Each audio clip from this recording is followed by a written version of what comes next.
Assalamualaikum warahmatullahi wabarakatuh. Alhamdulillah wassallallahu ala sayyidina Muhammad wa ala alihi washabihi man walah, amma ba'du. Karena di kajian yang kemarin mengenai kisah Sayyidah Fatimah, karena ada kesalahan teknis yang menyebabkan terpotongnya suara atau audio, dan juga banyak komentar melalui DM di Instagram dan juga komentar di beberapa tempat, maka Al-Fagir di sini akan menceritakan khusus mengenai kisah Sayyidah Fatimah yang kemarin terputus di live streaming kajian setelah sholat tarawih yang kemarin kita laksanakan. Kisah dari Sayyidah Fatimah ini adalah kisah yang menjadi asal usul kenang-kenangan terindah bagi umat baginda Nabi Muhammad SAW sampai detik ini. Suatu ketika dulu diceritakan, ini diriwayatkan dari Sayyidina Ali, bahwasanya suatu ketika Sayyidina Ali itu berkata kepada Sayyidah Fatimah, "Ya Sayyidah Fatimah, wahai istriku," katanya, "saya capek sampai saya itu kewalahan, letih dan lain semacamnya, sampai dada saya ini sesak." Ya, maksudnya ya karena saking sibuknya Sayyidina Ali pada waktu itu. Dan pada waktu Sayyidina Ali itu menikah dengan Sayyidah Fatimah, beliau masih dalam keadaan miskin. Setelah Sayyidah Fatimah meninggal, Sayyidina Ali menikah lagi, barulah di zaman-zaman itu Sayyidina Ali menjadi orang kaya. Akhirnya ngomong Sayyidina Ali, maksudnya ngomong kepada Sayyidah Fatimah rundingan, "Ya Fatimah, wahai putri Rasulullah, tadi itu perang, baginda Nabi itu pulang dari perang kali ini itu banyak tawanan, banyak budak yang didapat. Coba minta satu kepada Rasulullah supaya bisa jadi pembantu di rumah kita," katanya Sayyidina Ali radhiyallahu an.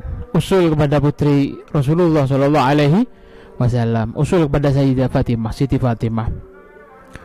Siti Fatimah ngomong, "Wahai suamiku, aku malu, gak sampai hati aku mau matur sama Kanjeng Nabi, mau sowan sama Kanjeng Nabi, mau minta pembantu itu malu aku," katanya, kata Sayyidah Fatimah. Akhirnya fagalat, aslinya wallahi getahan tuh hatta majalat yadaya. Iya, aslinya aku butuh juga sih pembantu. Secara kasar itu kurang lebih, saya ini coba lihat tangan saya, katanya Fatimah. Ini putrinya Kanjeng Nabi loh, putri baginda Nabi Muhammad SAW, orang yang paling disayang oleh baginda Nabi. Aslinya tidak apa-apa sih minta pembantu itu. Contoh ini, coba lihat tangan saya ini luka. Sayyidah Fatimah itu pada waktu itu ketika bikin roti, ya pekerjaan rumah tangga, ketika masak sampai luka tangannya. Setuju Siti Fatimah itu, setuju aslinya kepada Sayyidina Ali. Kok seumpama itu minta pembantu, setuju, karena melihat pekerjaan rumahnya yang Masya Allah, merawat anaknya, dan Sayyidina Ali yang jarang ada di rumah, mungkin ya barengi Kanjeng Nabi keluar perang dan lain semacamnya. Akhirnya setelah memberanikan diri, mengumpulkan keberanian, Siti Fatimah berangkat, akhirnya datang kepada abahnya. Siapa itu abahnya? Itu baginda Nabi Muhammad sallallahu alaihi wasallam. Akhirnya atatin Nabi sallallahu alaihi wasallam faqala ma ja'a biki ay bunayya, katanya Rasulullah. Datang ke Rasulullah. Rasulullah ini orang yang paling senang kalau kedatangan Sayyidah Fatimah, karena sangat dicintai oleh Rasulullah sallallahu alaihi wasallam. Ditanya dari beberapa versi, dari beberapa keterangan di hadis, di sirah, di sejarah itu, ketika Rasulullah itu memanggil Siti Fatimah pasti dengan panggilan sayang, "Ay bunayyah, ya bunayyah, ya ummi abiha, umma abiha." Sampai Siti Fatimah itu diantara salah satu pangkat beliau itu dijuluki ummu abiha. Rasulullah sendiri yang manggil ummu abiha, wahai ibu bapaknya sendiri. Kan dia itu jadi anaknya kanjeng Nabi, tapi dia tuh jadi ibu dari bapaknya sendiri, yaitu Rasulullah Sallallahu Alaihi Wasallam. Au bunayyah, wahai putriku, ada apa, katanya Rasulullah. Tapi Sayyidah Fatimah malu ketika Rasulullah tanya ada apa datang ke sini, katanya Rasulullah. Siti Fatimah malu. Jawabannya Siti Fatimah apa? Jitu li usallim alaik. Oh enggak Rasulullah, ini saya cuma pengen datang ke sini, wahai Abah, cuma pengen salam. Salam dijawab sama sampean, pengen ketemu saja, katanya. Malu. Wastahiyat antas alahu. Malu, Siti Fatimah ini malu mau minta, kan tujuannya pengen minta budak. Malu mau ngomong, malu tidak sempat ngomong, akhirnya pulang. Warajaat, wastahiyat warajaat. Masya Allah. Faqala, ketika sampai di rumahnya ditanya sama Sayyidina Ali, ma fa'alti, wahai istriku, ya apa katanya. Ya apa akhirnya, katanya. Dijawab oleh Siti Fatimah, istahya itu, tidak bisa, malu aku. Mau ngomong sama kanjeng Nabi itu malu saya, katanya. An asalahu, untuk minta ke Rasulullah, minta budak satu itu malu. Akhirnya katanya Siti Fatimah, ya apa kalau kita bareng-bareng ke sana?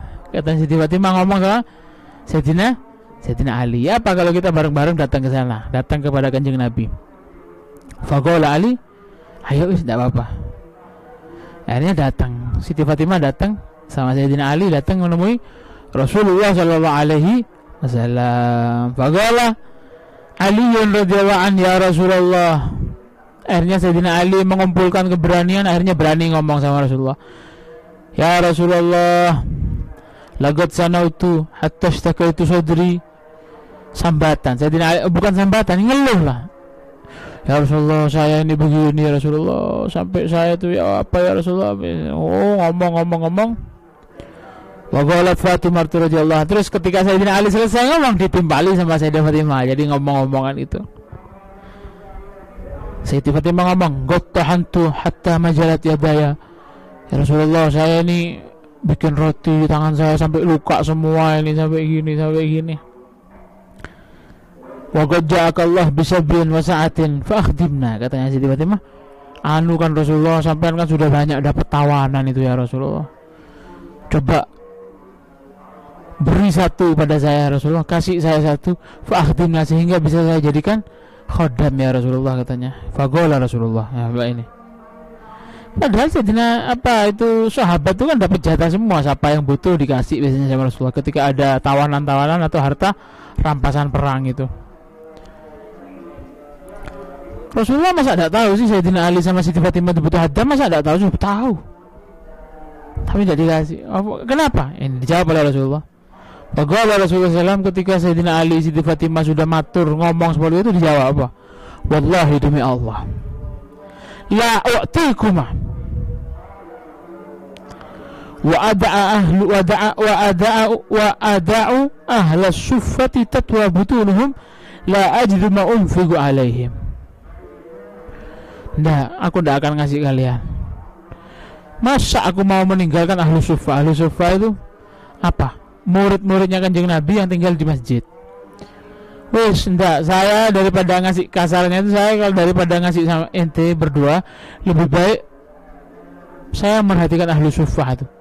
Biar apa? Walakinni abi'uhum wa unfiqu alaihim athmana. Wes, enggak. Kalau untuk memberi kalian saya enggak bisa. Saya lebih mikirkan ahlu suffah, katanya kanjeng Nabi. Wes, lebih baik saya jual budak-budak ini, terus hartanya saya infakkan kepada mereka untuk kehidupannya mereka. Coba ya. Yang dipikirkan oleh baginda Nabi siapa? Orang lain.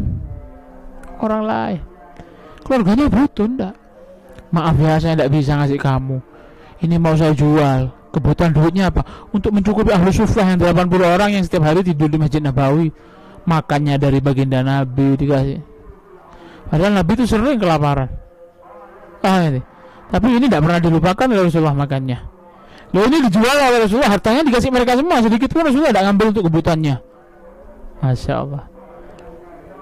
Karena jawabannya kanjeng Nabi seperti itu, sahabat Sayyidina Ali, Siti Fatimah, apa yang dicintai oleh Nabi mereka cintai. Ya wes, pulang mereka, tidak jadi minta.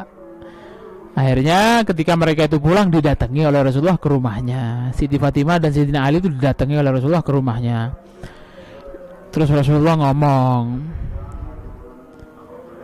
apa? Nah ini Rasulullah ngomong. Dan ini ada kejadian ketika Rasulullah datang ke rumahnya Siti Fatimah itu, biasa mereka di dalam rumah itu santai, pakai santai-santai. Nggak ada satir. Ada satir cuman satu. Satir pembatas antara ruang depan sama ruang dalam. Mahram Siti Fatimah, Sayyidina Ali mahram. Sayyidina Ali sepupunya Kanjeng Nabi, Siti Fatimah putrinya. Tapi malu mereka ketika di dalam rumah itu tetap ditutupi rumahnya itu. Sayyidina Ali duduk sama Siti Fatimah, satirnya berdua gini. Satirnya ini Masya Allah pas-pasan. Sampai diceritakan santai karena mahram ya, santai.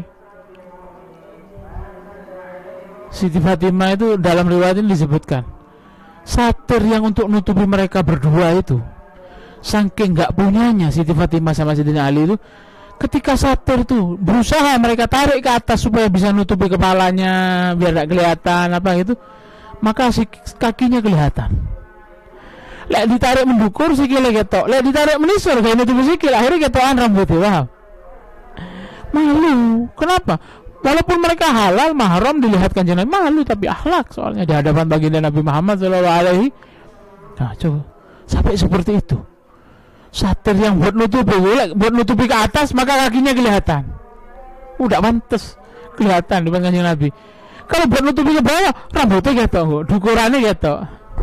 Akhirnya sama Kanjeng Nabi, ada sedikit apa katanya Kanjeng Nabi, makan aku mah, diam, enggak apa katanya Nabi. Makan aku mah, tetap seperti itu, santai, enggak apa-apa katanya Rasulullah.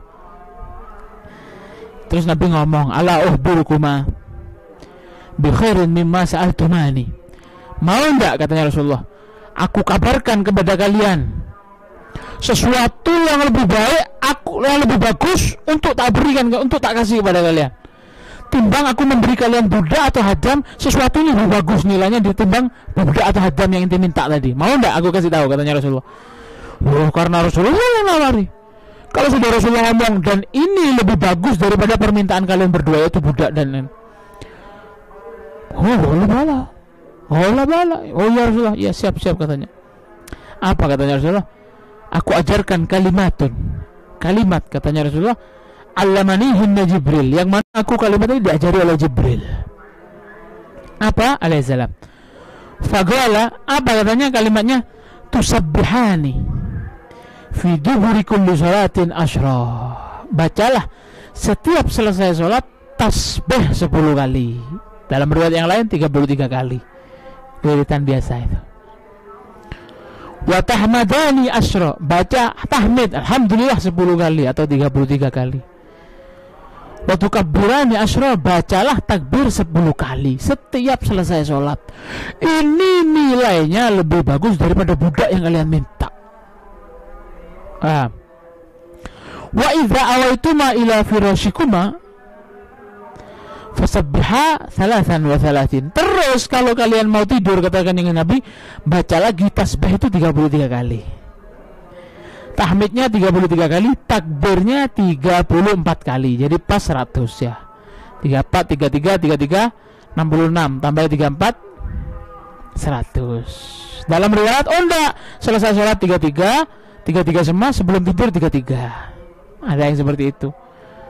Baca setiap selesai sholat dan setiap mau tidur. Gampang.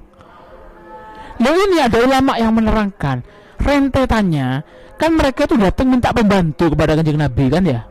Tujuannya apa? Supaya meringankan beban hidupnya mereka untuk membantu di rumahnya dan lain semacamnya. Lah kok sama Kanjeng Nabi nggak dikasih pembantu, malah diajari kalimat ini.